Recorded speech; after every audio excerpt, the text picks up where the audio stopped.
Bonsoir à tous et bienvenue dans le journal. Voici les titres. Gros plan, très gros plan ce soir sur Alexis Nyawo, un chauffeur de minicar qui fait de l'animation dans son véhicule.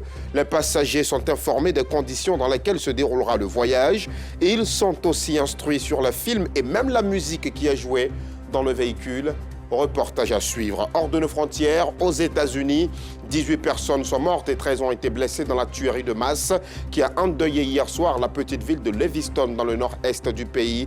L'annonce a été faite aujourd'hui même par la gouverneure de l'État du Maine, Janet Mills, lors d'une conférence de presse. Voilà pour le sommaire. Commençons cette édition par le portrait de ce jeudi.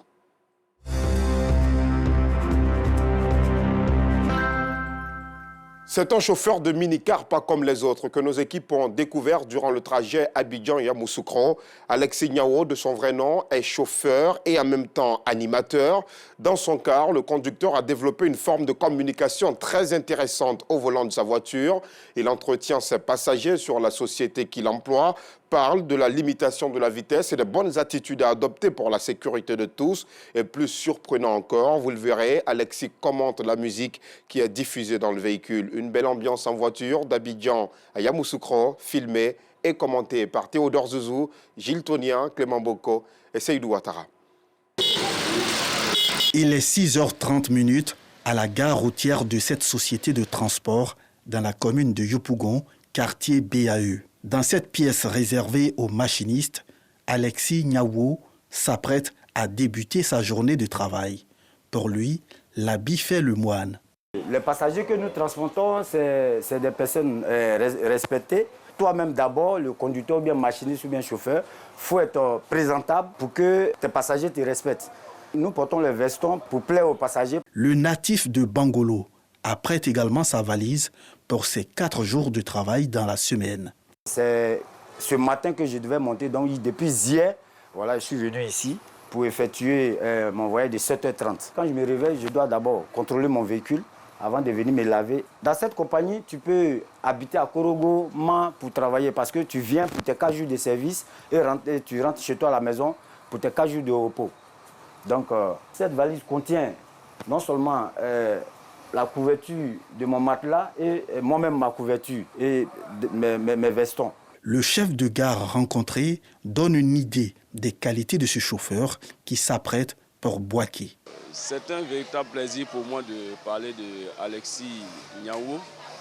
Il est l'un des meilleurs conducteurs que nous avons sur notre produit Express, qui est le produit phare le plus cher et le plus adapté aux besoins de notre clientèle VIP.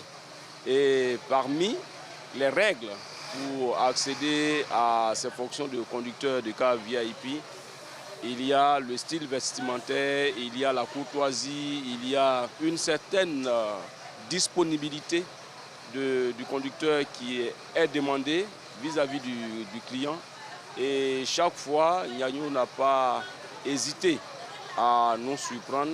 Pendant ce temps, à la salle d'attente de la compagnie, arrivent les clients. Parmi eux, Isidore. Il se souvient du chauffeur qui l'a marqué par son animation lors d'un déplacement pour la ville de Bouaké. Je revenais de Yamoussoukro et au niveau de la compagnie, nous sommes montés avec un chauffeur qui est particulièrement différent. Ce jour-là, il y avait un problème au niveau du car et il n'a pas été avisé à temps. Quand il a eu connaissance de cette situation-là, il est monté à bord, il a fait une communication parfaite et ils sont allés remédier à ce problème-là à leur seconde gare. Et avant le voyage, nous entretenus, il a présenté ses excuses, il a échangé avec nous sur l'allure à laquelle il allait rouler, les attitudes que les passagers devaient avoir, en tout cas plein de bonnes choses. 7 heures, le chargé de la programmation annonce le positionnement d'un car pour la destination Bouaké. Et il est demandé aux passagers possédant les tickets du premier départ Express VIP, départ prévu pour 7h30, départ sans arrêt, sans escale à destination du Bouaké et de Omi, de bien vouloir se présenter au contrôle du car. C'est celui d'Alexis Nyawo, le chauffeur animateur. Dans le rang de l'embarquement se trouve Isidore. Lorsqu'il effectue sa montée dans le car, C'est une surprise agréable pour lui qui ne souhaitait pas s'ennuyer durant le voyage. J'ai été particulièrement marqué par son attitude. Lorsque j'ai emprunté je suis monté dans son car pour la première fois et il a été vraiment sympa, il a été vraiment cool. Et le revoir encore au volant de ce car, je suis vraiment heureux parce que je sais que je vais arriver à bon port. Tous les passagers à bord, Alexis prend le relais après le chargé de la programmation. Bonjour chers parents, tout à l'heure à la BAE, normalement avant d'effectuer ce voyage sur Boaké, on devait se saluer.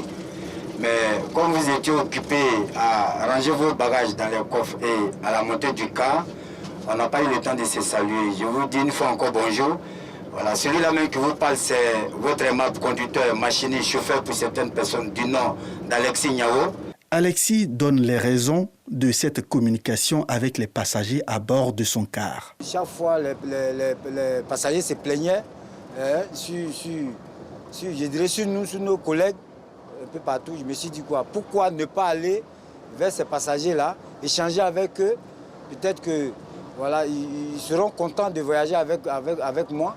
Donc j'ai improvisé comme ça et puis voilà, ça a pris. C'est resté dans mes habitudes, j'ai commencé à collaborer avec eux. Et puis bon, ça a commencé à prendre de l'ampleur. Ce véhicule, il s'est ferme. Un peu comme si voilà, ils étaient dans un avion parce qu'ils sont enfermés, ils ne voyaient pas devant. Donc c'est toi, le machiniste, qui doit les informer à chaque fois pour qu'ils sachent qu'ils sont à tel endroit. Pour lui, la promotion de l'entreprise qui l'emploie est un sacerdoce. Actuellement, en Côte d'Ivoire, il y a beaucoup de compagnies. Et là, il faut faire le marketing de ta compagnie pour que les passagers viennent chaque fois dans ta société.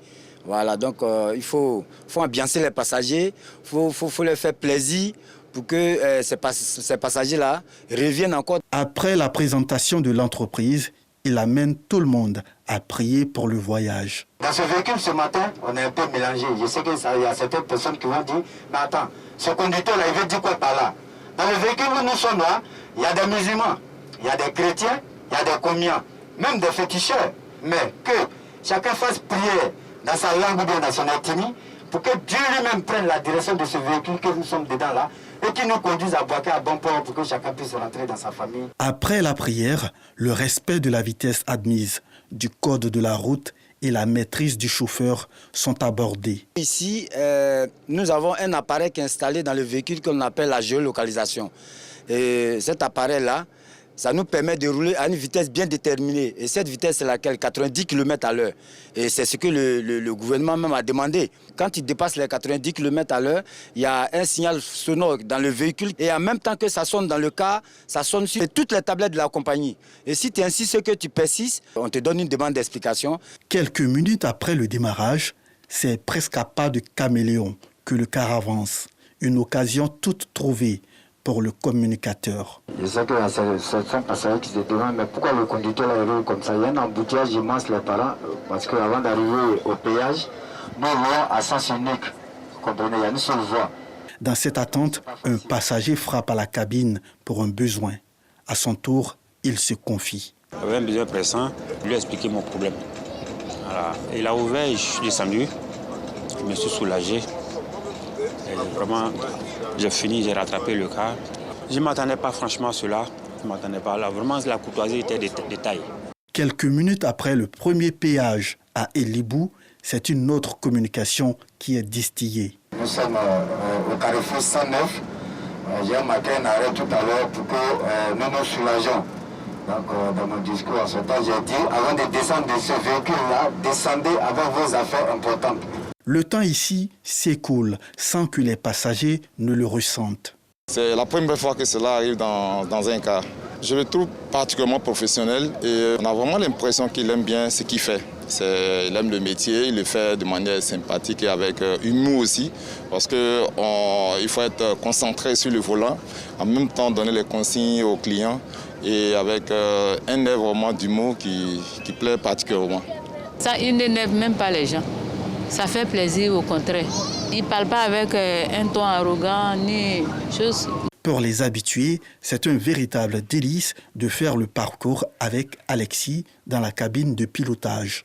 J'ai dormi tellement le voyage est paisible. C'est un bel exemple que les autres chauffeurs doivent suivre.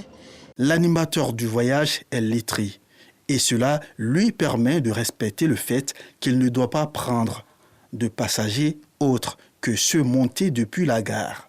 Tout est noté sur le bordereau. Par exemple, moi, mon bordereau, les places qui sont occupées sont 49.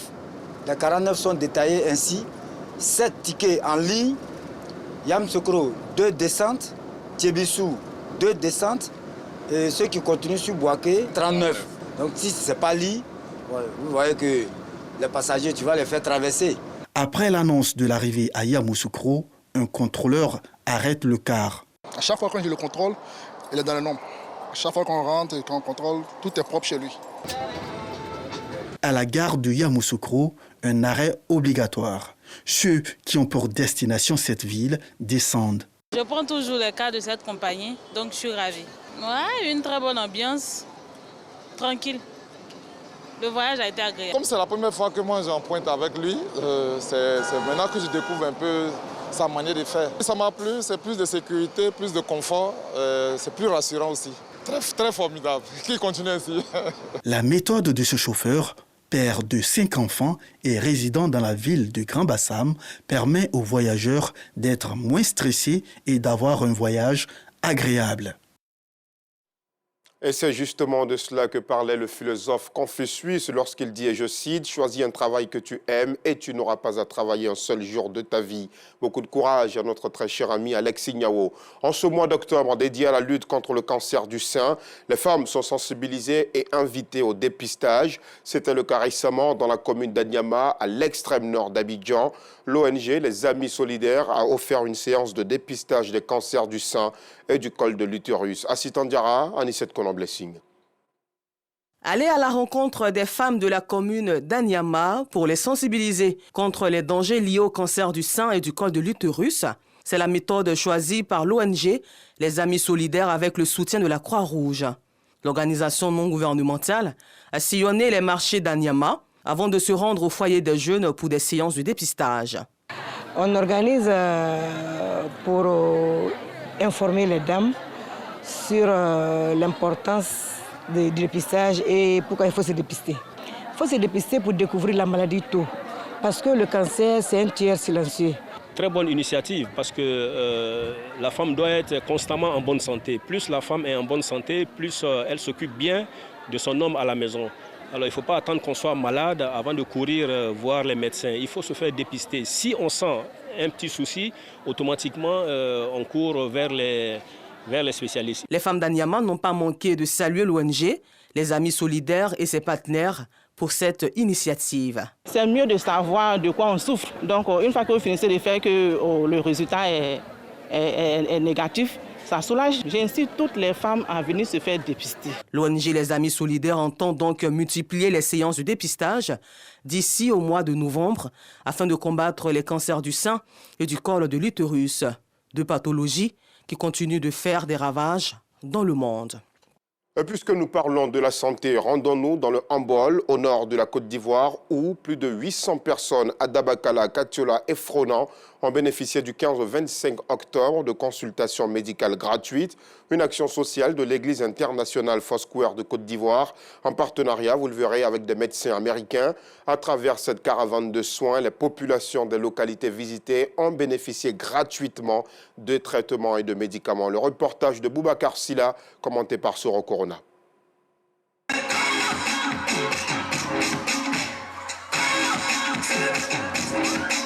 Aujourd'hui est un jour spécial pour élèves, enseignants, autorités coutumières et administratives du village d'Adonkwa, localité située dans la région de Lamé.